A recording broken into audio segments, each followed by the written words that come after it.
मेरी जनरल सलाह ये है कि तुक्का जम के लगाइएगा परीक्षा में। 5 ऐसी एमसीक्यू टिप्स जिसको हर एक टॉपर फॉलो करता है, जिसकी मदद से वो अपने एमसीक्यू एग्जाम्स के अंदर तुक्का लगा के आता है और वो तुक्का एकदम सही भी निकलता है। ये कुछ ऐसी साइंटिफिक टेक्निक्स हैं जिसकी मदद से आप अपने एग्जाम के हर एक एमसीक्यू को अटेम्प्ट करके आ सकते हो और वो एमसीक्यू का आंसर एकदम सही तरीके से मार्क भी कर सकते हो। आज मैं आपको साइंटिफिक एमसीक्यू ट्रिक्स बताने वाला हूँ। ये कुछ ऐसी साइंटिफिक टेक्निक्स है ना जो कि हर एक टॉपर फॉलो करता है। यहाँ पर मैं आंख बंद करके तुक्का लगाने के लिए नहीं कह रहा हूँ कि बी लगाओ, सी लगाओ, डी लगाओ, ये नहीं कह रहा हूँ। मैं बोल रहा हूँ कैसे आप ऑप्शंस को एनालाइज करके अपने दिमाग से इन टेक्निक्स को फॉलो करके किसी भी एग्जाम को बहुत आसानी से क्रैक कर सकते हो। आप किसी भी एग्जाम की बात कर लो, चाहे बोर्ड एग्जाम हो, अब तो बोर्ड एग्जाम के अंदर भी एमसीक्यू आते हैं, स्कूल लेवल एग्जाम के अंदर भी एमसीक्यू आते हैं, जेईई, नीट, यूपीएससी सबके अंदर एमसीक्यू आते हैं और हर एक टॉपर इन टेक्निक्स को फॉलो करता है। तो चलिए स्टार्ट करते हैं। सबसे पहले हम ये देखते हैं कि 3 टाइप के हमारे क्वेश्चंस होते हैं। पहला टाइप क्या है? पहले टाइप के वो क्वेश्चंस होते हैं जो कि हमें बिल्कुल अच्छी तरीके से आते हैं। वो तो आपको पता ही है। कुछ क्वेश्चंस ऐसे होते हैं जो कि आपको आते हैं, कुछ क्वेश्चन ऐसे होते हैं जो कि आपको नहीं आते, और कुछ क्वेश्चन ऐसे होते हैं जो कि आपको कंफ्यूज करते हैं, जिसमें आपको लग रहा है कि आंसर ए भी हो सकता है, यार बी भी हो सकता है, सी भी हो सकता है, बट मैं कंफ्यूज हूँ, मुझे याद तो है बट मैं कंफ्यूज हूँ, है ना। अब देखो, जो आपको आते हैं वो तो आप आराम से टिक करके आओ, बट ये जो 2 पार्ट है ना, ये जो 2 क्वेश्चंस है ना, इन दोनों के अंदर आप तुक्का स्ट्रैटेजी को यूज करके आओ, आप साइंटिफिक गेस को यूज करके आओ। पता कैसे? अभी बताते हैं। चलिए स्टार्ट करते हैं। हमारी टिप नंबर 1, पहला है हमारा एलिमिनेशन मेथड। एलिमिनेशन मेथड के 3 पार्ट्स होते हैं, तीनों पार्ट समझाऊंगा। देखो, एलिमिनेशन मेथड जो बेसिक होता है वो आप सबको आता होगा, बट यहाँ पर मैं बेसिक एलिमिनेशन मेथड की बात नहीं कर रहा हूँ। सुनो मेरी बात। सबसे पहली चीज क्या है? अपनी स्ट्रैटेजी है all of the above and none of the above strategy. ये स्ट्रैटेजी क्या कहती है? देखो, आप किसी भी एग्जाम को उठाओ, अगर उसके ऑप्शन के अंदर ऑल ऑफ द अबव आपको दिख रहा है ना, 95% चांसेस हैं कि वही आपका एकदम करेक्ट आंसर होगा। 95% चांसेस। ये हमें कैसे पता? हमने बहुत सारे सैंपल पेपर को एनालाइज करा है, बोर्ड एग्जाम को एनालाइज करा है। यही आपको नन ऑफ द अबव दिखे तो उससे दूर हट जाना, है ना, क्योंकि बहुत कम चांसेस हैं कि वो आंसर हो पाएगा। चलिए अब बढ़ते हैं। ये तो बहुत ज्यादा बेसिक एलिमिनेशन टेक्निक थी। अब बढ़ रहे हैं थोड़ी एडवांस एलिमिनेशन टेक्निक के अंदर, और ये बहुत ज्यादा इंपॉर्टेंट है। देखो, अपनी एलिमिनेशन टेक्निक के अंदर है रिमूव एक्सट्रीम वैल्यूज। एक एग्जांपल से समझाता हूँ, बहुत इंपॉर्टेंट एग्जांपल है, ध्यान से देखना।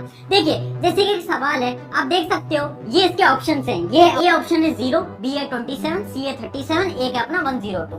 अब आपको क्या करना है? जब भी आप एक क्वेश्चन को पढ़ोगे ना, तो उसकी जो एक्सट्रीम वैल्यूज है ना, उसके ऑप्शन की जो एक्सट्रीम वैल्यूज है उनको हटा दो। जैसे कि इसकी एक्सट्रीम वैल्यूज क्या है? एक है 0, एक है 102। इन दोनों को हटा दो। आंसर हमेशा 27 और 37 में से होने वाला है। अब आप सवाल करोगे, भैया ये क्या लॉजिक हुआ? लॉजिक बता रहा हूं। हर एक टीचर जो कि आपके एमसीक्यूज को बनाते हैं ना, वो कुछ ऑप्शन को ऐसे बनाते हैं कि बच्चा देख के उस ऑप्शन को तो हटा दे, है ना, उसको तो टिक ही ना करके आए। आपके पेपर को आसान बनाने के लिए किया जाता है। तो जब भी आपको एक्सट्रीम वैल्यूज दिखे, जैसे कि एक और एग्जांपल देखते हैं, 1, 2, 4, 19। एक्सट्रीम वैल्यू कौन सी है? 19। तो आंसर 19 तो कभी नहीं होगा, कभी नहीं होगा। 1, 2, 4 में से होगा। हम क्या कर रहे हैं? हम एलिमिनेट कर रहे हैं। जो हमें लग रहा है ना यार ये तो नहीं हो सकता, उसको एलिमिनेट करो। अब आप इन 3 में से कोई भी एक को गेस कर सकते हो या फिर आप सॉल्व कर सकते हो। इससे क्या हुआ? आंसर सही होने की प्रोबेबिलिटी हमारी सही होगी। ठीक है, यहाँ पर मैं कोई तुक्का नहीं बता रहा हूँ यार, ये बहुत ज्यादा साइंटिफिक चीज है। एक्सट्रीम वैल्यूज को हमने हटा दिया। अब बढ़ते हैं तीसरी एलिमिनेशन स्ट्रेटेजी, जो कि है सिमिलर आंसर ट्रिक। देखिए, टीचर्स क्या करते हैं? टीचर्स आपको कंफ्यूज करने के लिए ऑप्शंस में सिमिलर ऑप्शंस डालते हैं, और वो जो सिमिलर ऑप्शंस होते हैं ना, वही आपके करेक्ट आंसर होते हैं। समझ नहीं आया? चलिए एक एग्जांपल से समझते हैं। देखिए, जैसे कि ऑप्शंस हैं 5, 10, -5, 17। आपको 3 ऑप्शन दिख रहे हैं। अब ध्यान से देखना, 90% से ज्यादा चांसेस हैं इसका जो सही आंसर है वो या तो 5 होगा या तो -5 होगा। पता है क्यों? क्योंकि ये दोनों सिमिलर ऑप्शंस हैं। ये दो तो कट कर दो, इन दोनों में से तो आंसर होगा ही नहीं। सारे एग्जाम्स को आप एनालाइज करोगे, आप देखना जितने भी सिमिलर आपके ऑप्शंस होते हैं हमेशा आंसर वही होता है। क्यों किया जाता है? क्योंकि टीचर्स आपको कंफ्यूज करना चाहते हैं। एक और एग्जांपल पे देखते हैं। जैसे एक बायोलॉजी का क्वेश्चन है, उसके अपने जो ऑप्शंस हैं वो क्या क्या है? पहला ऑप्शन है आरएनए, फिर है डीएनए, फिर है गोल्गी बॉडीज और फिर है माइटोकॉन्ड्रिया। अब 90% चांसेस है इसका आंसर आरएनए और डीएनए के अंदर होने वाला है। क्यों? क्योंकि ये दोनों सिमिलर हैं। एक और एग्जांपल देखते हैं, sine theta sine square cos square theta minus cos theta minus sine theta, इसमें से कौन सी दो वैल्यूज होंगी? साइन थीटा और माइनस साइन थीटा। क्यों? क्यों? क्योंकि दोनों सिमिलर हैं। समझ पा रहे हो?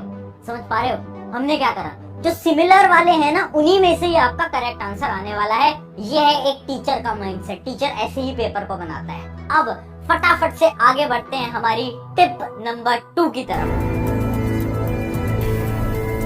तो देखिए ये है आपकी टिप नंबर 2। स्क्रीन पे आप देख सकते हो ब्रेन सिग्नल टेक्निक। अब हम बहुत ज्यादा साइंटिफिक अंदर जा रहे हैं, एकदम साइंटिफिकली हम चीजों को समझने वाले हैं। ये जो टेक्निक है ना ये आपके ब्रेन की टेक्निक है और ये आपको पूरे यूट्यूब पे कहीं नहीं मिलने वाली। ध्यान से सुनो, 2 मिनट मेरी तरफ ध्यान से देखना, कंसंट्रेट करके मेरी बात को सुनो। देखो कितनी बार ऐसा हुआ है ना कि आप एग्जाम के अंदर एक एमसीक्यू को देख रहे हो, आपको याद तो आ रहा है यार एमसीक्यू कहीं ना कहीं तो देखा हुआ है, इसका आंसर मुझे आता तो है, बट आप कंफ्यूज हो। आपको लग रहा है यार आंसर ए भी हो सकता है, बी भी हो सकता है, सी भी हो सकता है, डी भी, थोड़ा बहुत कंफ्यूजन हो रही है, होता है ना ऐसा, है ना? उन क्वेश्चंस के लिए क्या करना चाहिए इसको एक एग्जांपल से समझाते हैं। इमेजिन करो आप स्कूटी या बाइक लेकर आए रात को अपने घर पे, आपने घर पे खड़ी कर दी और आपने चाबी कहीं पर रख दी। अब अगले दिन सुबह आप चाबी को ढूंढ रहे हो, चाबी को ढूंढ रहे हो, पूरे घर में ढूंढ ली, कहीं नहीं मिल पा रही।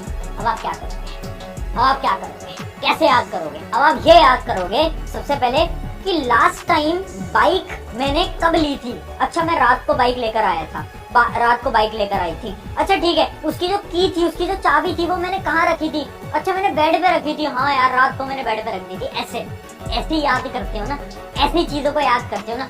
सिमिलरली अब हमें हमारी पढ़ाई के अंदर भी ऐसे ही हमारे आंसर को याद करना है। देखो एग्जाम के अंदर मानो ABCD 4 ऑप्शन है, अब आपको याद नहीं आ रहा, आपको लग रहा है यार मैंने कहीं तो पढ़ा था, तो पता क्या करो, सबसे पहले आंसर को मत देखो, अब ये सोचो कि ये किस चैप्टर का सवाल है। आपने ढूंढ लिया, अच्छा ये वाले चैप्टर का क्वेश्चन है।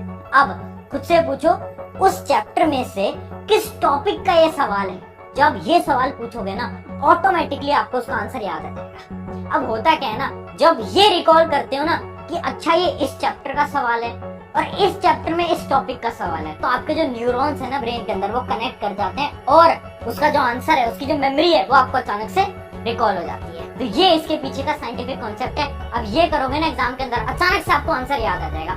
अगर फिर भी आंसर याद नहीं आता, देखो क्या करो, उस क्वेश्चन को छोड़ो, आगे बढ़ जाओ। अब क्या होगा, जब आप आगे बढ़ोगे धीरे धीरे आप और क्वेश्चन को सॉल्व करते रहोगे, अचानक से क्या होगा, आप एक सवाल को सॉल्व कर रहे हो, अचानक से आपके दिमाग के अंदर आया यार वो जो पिछला एक सवाल था ना MCQ वाला जो मैंने छोड़ दिया था, उसका आंसर B होना चाहिए। अचानक से आपको याद आएगा। क्यों? क्योंकि शायद आपके जो न्यूरॉन्स है ब्रेन के वो लेट कनेक्ट करे और आपको मेमोरी के अंदर रिकॉल हुआ कि उसका आंसर B होता है। ठीक है, आगे बढ़ते हैं। अगली टेक्निक है हमारी B and C option strategy. देखो ये साइंटिफिक स्ट्रैटेजी नहीं है, ये रिसर्च बेस्ड स्ट्रैटेजी है। हमने बहुत सारे सैंपल पेपर्स को रिसर्च करा है, बोर्ड एग्जाम के, JEE एग्जाम के, नीट एग्जाम के, और हमें ये पता चला है कि 70% जो आंसर्स होते हैं ना वो B या फिर C में से होते हैं। या तो B ऑप्शन होगा या तो C ऑप्शन होगा। हाँ, तो इसका क्या मतलब है, जब भी आपको कंफ्यूजन हो कि यार मैं A को लगाऊं या फिर मैं C को लगाऊं, तो आप C को पहले प्रेफरेंस देना या फिर B को पहले प्रेफरेंस देना। आंसर हमेशा B या C में से देखने को मिलता है। भैया इसका रीजन क्या है? इसका रीजन ये है, एक टीचर की सोच से सोचो। एक टीचर ये नहीं चाहता कि आपको पहला ही आंसर जो A ऑप्शन है, ऑप्शन पढ़ती है आपको पता चल जाए अच्छा ये तो करेक्ट है।